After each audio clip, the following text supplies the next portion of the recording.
Yes, it's my very first time in Asia and my very first time in China. Okay. Can you talk about your image of China before you came here? Yes, I saw many documentaries on German television mostly, or also on YouTube, and it influenced my image of China. And I think I was very much interested in the countryside and the immense variety of Chinese landscape. But other than that, it's hard for me to talk about it because I've been here for 3 months now, and now I've experienced a little part of China myself, so I barely remember what I thought before coming to China. But I think I was surprised I was very surprised how important smartphones and WeChat is. I didn't expect that. Okay. Do you still remember what kind of YouTube video you watched? Yes, I watched, I don't remember the name of the channel, I think, but it was an American man who did motorcycle trips. And at some point he met a Chinese woman and they've been married for 8 years and they have a child. So he was talking from his American perspective, how it is to move to China, get married and to open a business. So it was interesting because it was his Western perspective on China, and then he would make nice videos about how Chinese breakfast is different than the breakfast we like, maybe. I think the channel is Conquering China or something, the name.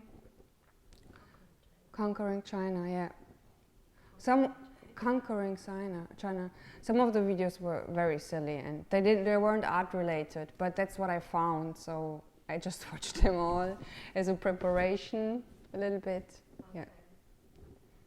Do you have any friends that have experienced living in China? I have a very good Chinese friend. I don't know exactly the town she's from.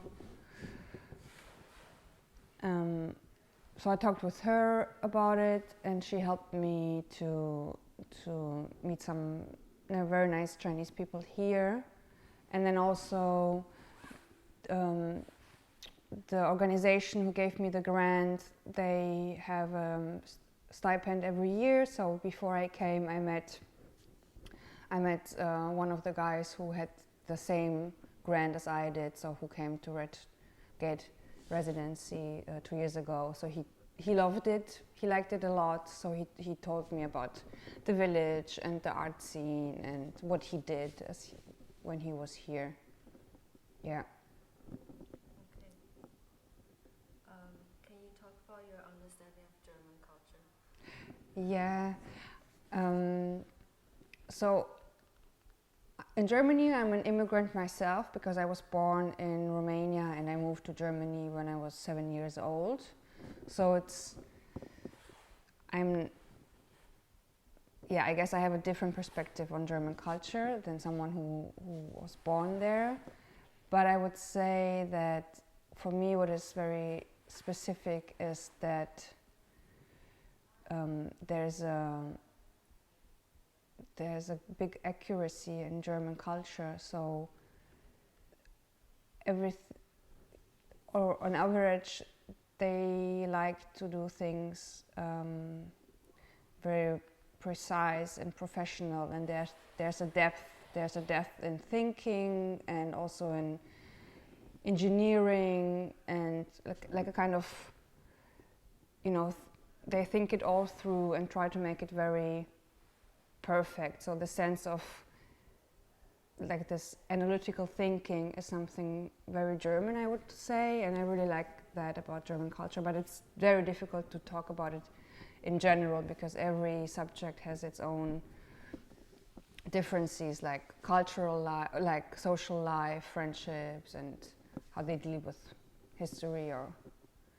But it has I really like the depth of German thinking and German feelings, maybe also German. That, what do you mean? The depth, like the depth. Oh, okay. Yeah, it's very. Yeah, the depth, like serious. You know, like it has a good ground. They try to think as like really to get to the ground of the things. Do you mean that kind of idealism? That's yeah. Well, that was this philosophy period. No, I don't mean that. I mean just that the tendency to really, you know, to not do something superficially, but do it good, as good as possible, so that it will last for a long time. And I think you can see that often in German culture, for example, like designing something. So it should be practical and usable and in good quality. And you can also find this way of making things like taking things seriously in every kind of part, I would say, every kind of. Okay. Anything that in China particularly influenced your practice, you think? Hard to tell now. It's a little bit too early, so I'm leaving tomorrow. I've been here for 3 months. I'm very sure that it influenced me, but it's too early to point the finger on it and to say exactly what it is. I know that in general, I was very much inspired how vivid the life is here. It's very, very active. Like the streets are full of people. Private life is taking place openly, publicly. You could see grandparents with their kids, couples in a park. They are dancing in the park. That was something new to me, and I love that. It's open. You can, once you leave your apartment, you can be sure that you will see something interesting or curious or maybe even funny. And I loved that. And I also liked that shops and markets, it's not so strictly divided, right? So, for example, in Germany, it would be very organized and clean and neat. And for creative thinking, it's interesting to mix things together which maybe don't belong together at the first point or at the first moment. And here, when I go to the market, I can find like meat, and then next to it there's a booth selling fabrics or stuff like that. So I really like this variation. So on the Open Studio that you make a video of your painting. Yeah. So why do you want to change the medium to present those paintings? So that was actually maybe the best outcome of my time in China, that I finally made the step to change the medium and to try a new medium out. And maybe it was because I felt sometimes a little bit isolated, or it was just like a very different working process in general. And I decided, so I was thinking about that even back in Germany, but here the circumstances were just ideal. It was quiet enough, and I was in the mood to change something or to explore. And the idea was maybe that while I am painting, I can see how the painting is changing in front of my eyes so often. And it's a very interesting process, and sometimes it can be really intense.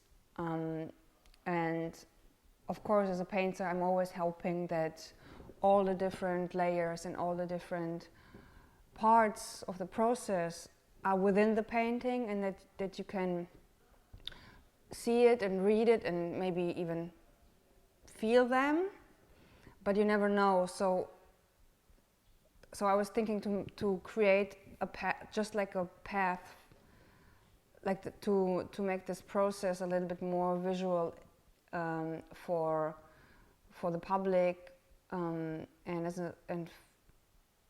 for that I choose to incorporate time, so to make videos. And I do have a topic for the video, but let's say the very first idea was to visualize this painting process, to make it move, to see how, if it's through this different dimension of time, if the perception of the painting will have a stronger impact. So this is your first time using video? It's my very first time, yeah. Yeah, and it's very interesting. So also I loved Chinese ink here, so then I like to restrict myself to the color blue. So maybe it was ideal to be here, maybe, yeah.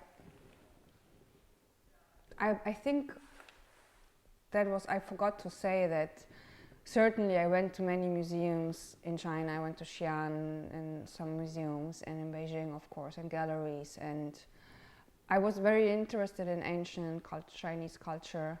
So I did go and see as many paintings and porcelain vases and as possible. And of course I love this blue on white. White and blue is something very Chinese, right? Coming from the porcelain painting. So I think that also was a reason to just restrict myself to the color blue, which made it simpler to make a video, because then you have this. Into blue here because of the pollutions. No, I don't know. It's rarely to see a blue sky, so people getting really obsessed with the color blue. Really? I did not know that. Especially like creators, like painters, myself included. But then it would be more light blue, Yeah. like beautiful light blue.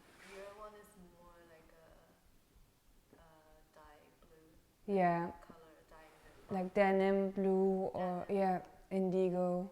Yeah, indigo blue. Yeah, I noticed how, like today and yesterday was so beautiful. So it's almost like being completely excited just because it's so nice outside. Air is so nice.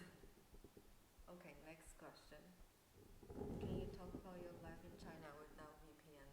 Yes, yes. So I decided to not get VPN because I was interested to see how the internet is here for Chinese people.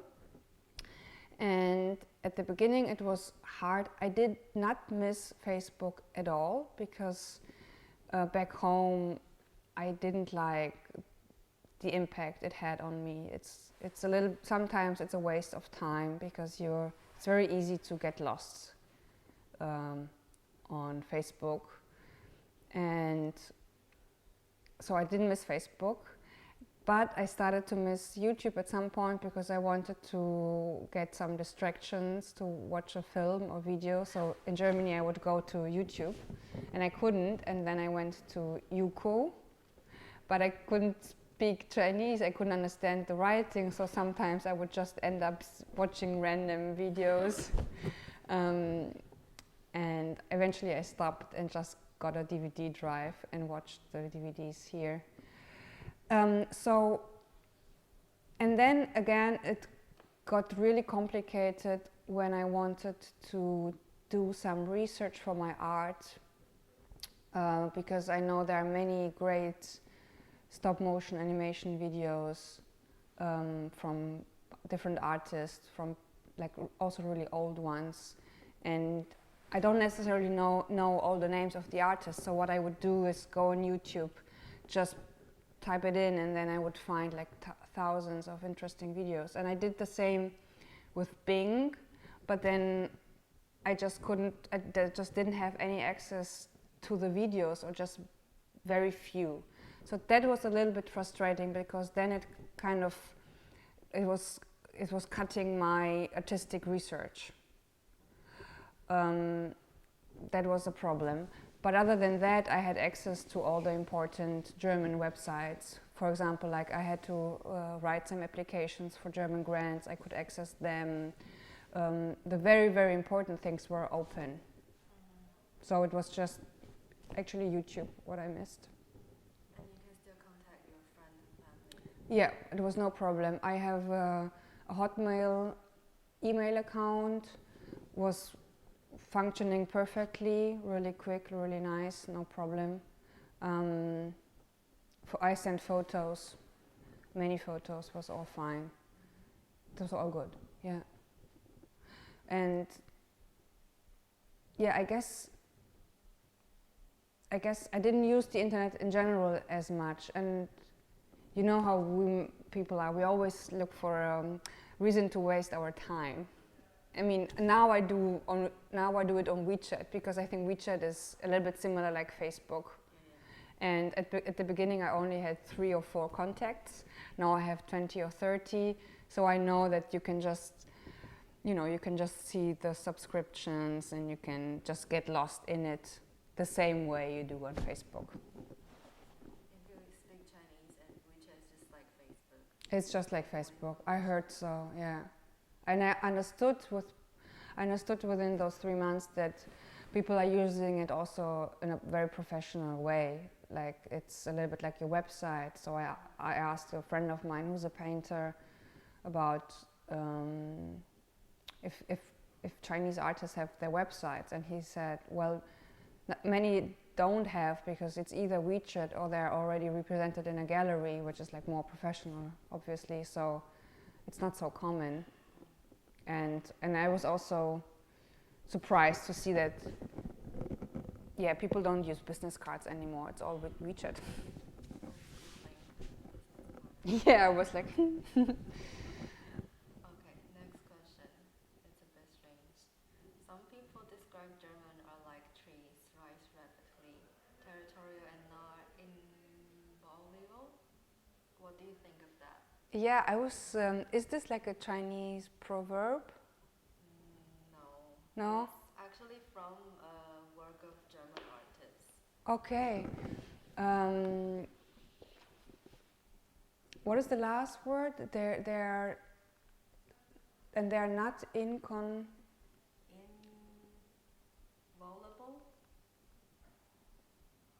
Oh. Like can be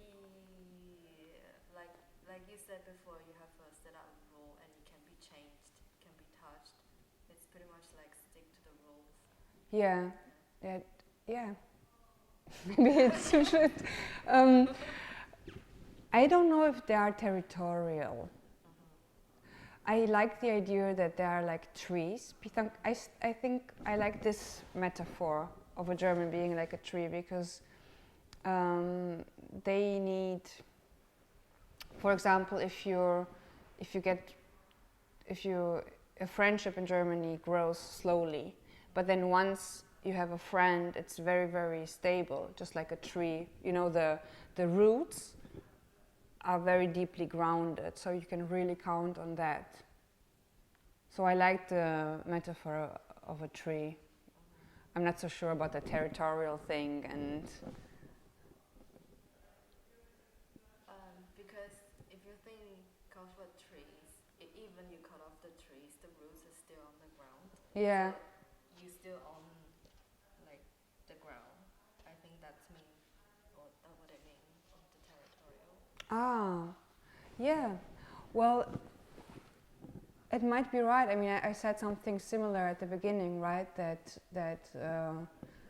they like to go deep in the ground, you know, to really understand things and to make something solid. Cool. So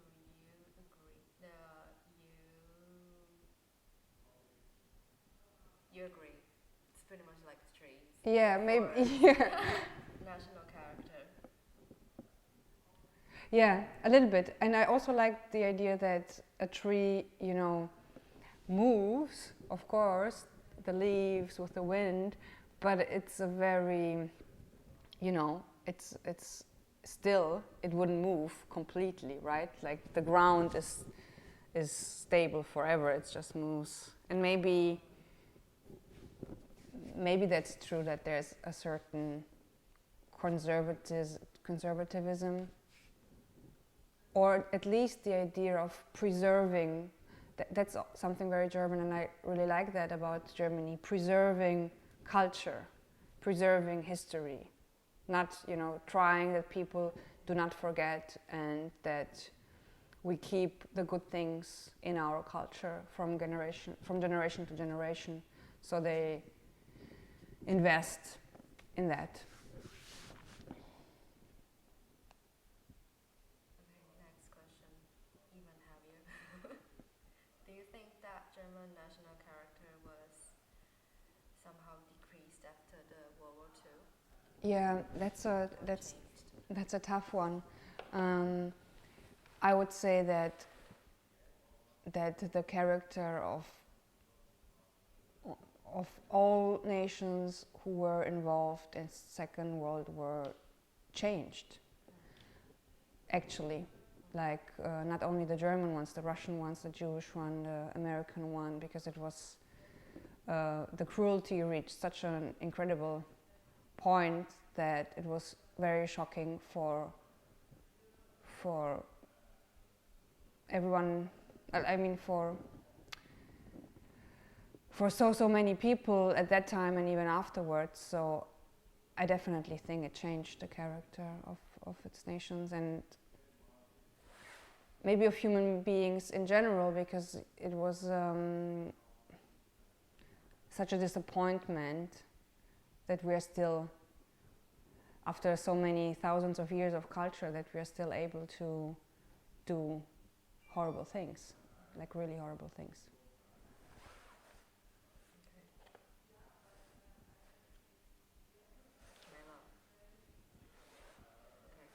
Okay. Cool.